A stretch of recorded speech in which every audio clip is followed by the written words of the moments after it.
Konslet itu top form atau bukan? Top form.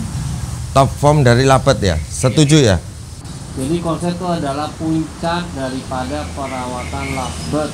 Nah, puncak dari perawatan labet. Dan itu yang dikatakan top perform. Ya, benar. Ya. Pinternya pemainnya. Ini lucu juga. Kenapa lucu?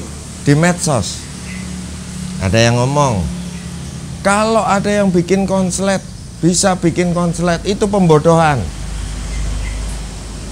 Konslet top form labet.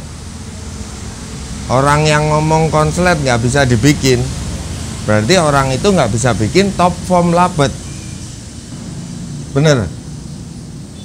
Loh. Jadi selama ini dia mencetak labet konslet itu apa? Lah ya itu. Hanya untuk dagang, hanya untuk publish ke media bahwa dia adalah seorang. Kalau aku ngomong, dia ngomong ke medsos seperti itu, ya toh. Bikin pemula jadi bodoh, nggak ngerti, tetap bingung, ya kan? Nah setelah itu dia sendiri karena belum bisa bikin, langsung ngomong.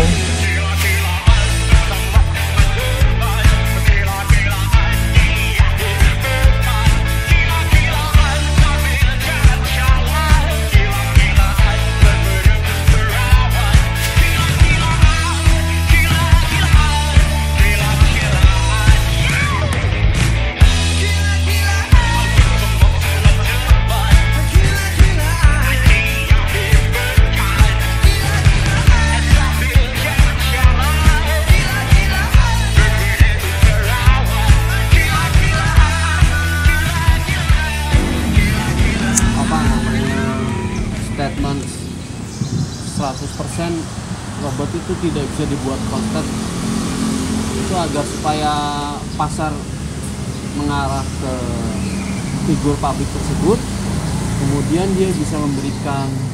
Wah kalau itu saya nggak ngerti. Kita jangan menerka arah orang. Nggak masih cuma menebak, cuma nanya. nggak menggiring opini, iya. Cuma nanya. Membuat saya nanti jawabannya akhirnya menerka, ya kan? Ya, Bener ya. Nah, itu sebenarnya janganlah buat statement seperti itu.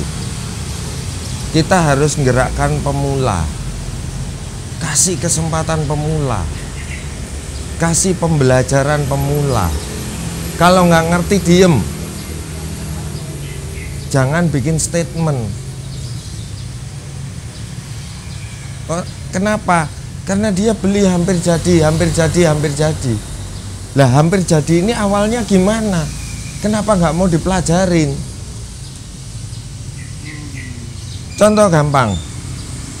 Dulu sebelum awal Kusumo, Badai, Kustono, Prabu, ya toh? Jalal, ya. Sekarang 100 se-Indonesia lebih. Lu kok bisa tiba-tiba bermunculan? Berarti dari bahan setengah jadi? Ya iya. Nah, maksud saya gini, dari sedikit bisa banyak. Lu ini gimana prosesnya? Iya kan? Kalau aku ngomong, orang yang bikin statement seperti itu, ngopinya kurang jauh, bos. Pelajarin dulu baru statement. Kalau bikin seperti itu konslet nggak bisa dibikin. Adapun orang yang ngomong konslet bisa bikin, itu pembodohan katanya. Lah, lu yang bodohin, apa orang yang bikin pembodohan? Kan lucu. Pemula pun jadi ya nggak bisa dibikin ternyata. Semangatnya pemula turun, peminatnya ke labet turun, pasar hancur. Sementara stok labet masih banyak ya? Nah, itu yang ternak masih banyak. Millet mahal. Nah, millet mahal. Nah, udah. Siapa yang hancurin pasar? Terah 200 atau statement yang seperti itu? Atau yang satu lagi membuat konten kalau cetak koslet itu mudah. Itu ngancurin pasar, itu menghancurkan semangat pemula atau enggak? Dengan konten pakai kol, pakai brokoli atau pakai konten apa pakai sayur-sayuran lain. Kalau aku ngomong itu cara menimbulkan semangat. Cara setting menimbulkan semangat. Kalau cara itu pakai apa, pemirsanya juga pasti mencoba. Benar. Setelah pemirsanya mencoba dan tidak terbukti, mati kok yang bikin seperti itu. Ya kan? Udah. Saya coba ini. Pakai yang apa ya, brokoli lah, pakai pakan lah. Dicoba begitu. Nggak berhasil, apa omongannya pemirsa? Yang setelah nyoba, bohong. Pasti gitu. Pakan semuanya lah, extra fooding, dicoba pasti ada perubahan, pastilah, itu pasti ada perubahan. Tapi perubahan itu akan mengarah bikin konslet enggak? Enggak, tapi kan bisa dengan ada media sekarang, burung publish dimunculkan, kemudian booming, otomatis ada nama masuk, disusul dengan pakan. Kan bisa seperti itu. Jadi loh, saya pakai pakan ini burung jadi juara, saya pakai vitamin ini burung jadi juara. Bisa, banyak banget public figure yang udah berhasil konslet, wah udah juara di endorse pakai pakan, ya toh. Ya sah saja, tapi ujung-ujungnya nanti pembuktian bohong, ya kan? Seperti itu kan? Karena mereka tidak paham dasar. Oke, berarti disimpulin jadi yang entah itu gagal paham, entah itu putus asa dalam merawat lovebird, entah itu memang benar-benar pemula, kemudian putus asa ngelihat teman-temannya punya terah konslet sementara dia belum punya sama sekali, lomba burung kondangan terus, akhirnya putus asa, akhirnya mau bertanya kemana?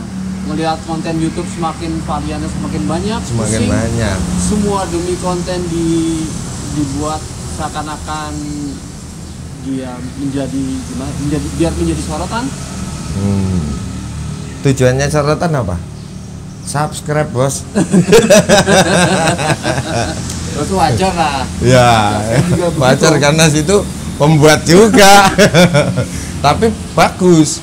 Maksudnya kalau dari Om Brandy sendiri bukan subscribe untuk mencari subscribe, iya, tapi kan subscribe-nya membuka nih. Saya hanya membuka apa ya? Apa yang ada di pasar. Tapi ngelihat kondisi di lapangan begini-begini terus melihat ternyata ya udah saya buka aja sekalian. Pengen tahu kok. Toh kan cuma mengeluarkan opini masalah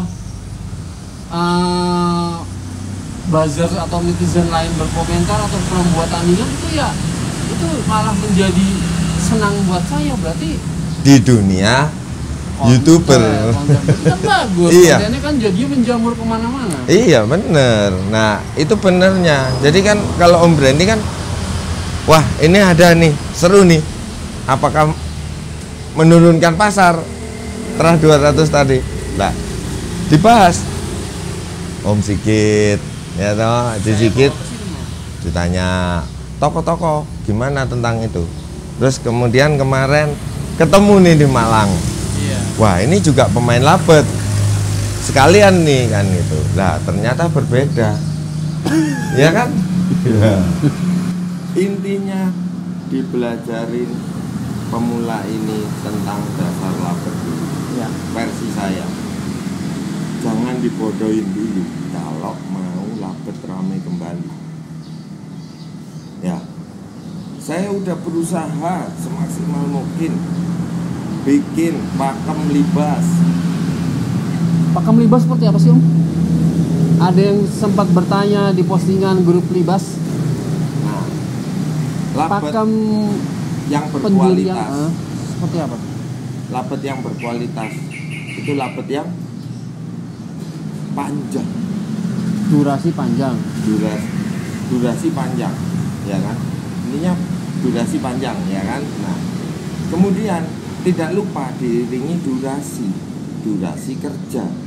Awal susah banget, dari awal kerja sampai akhir udah mewah. Era saya aja 3 menit, wah udah tepuk tangan, udah pasti menang, ya kan? Ada pembanding lain. Panjang udah pasti, durasi kerja udah kena. Bandingin volume, belum. Bandingin gaya. Apakah yang gigit itu bagus, gigit Ruji? Enggak. Ya kan? Yang duduk di tengah, awal sampai akhir, jauh lebih bagus. Nah, itulah pakem. Nggak lari.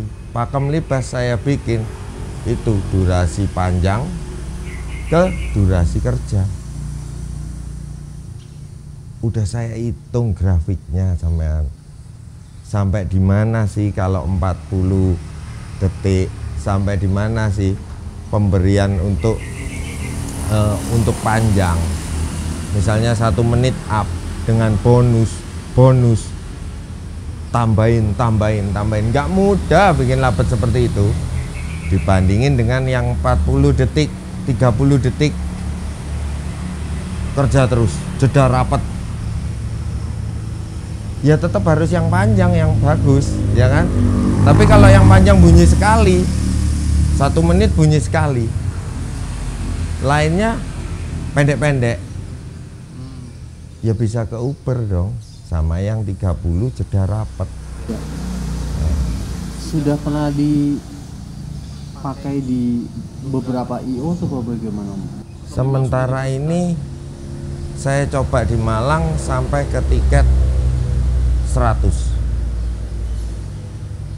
dan berjalan. Berhasil.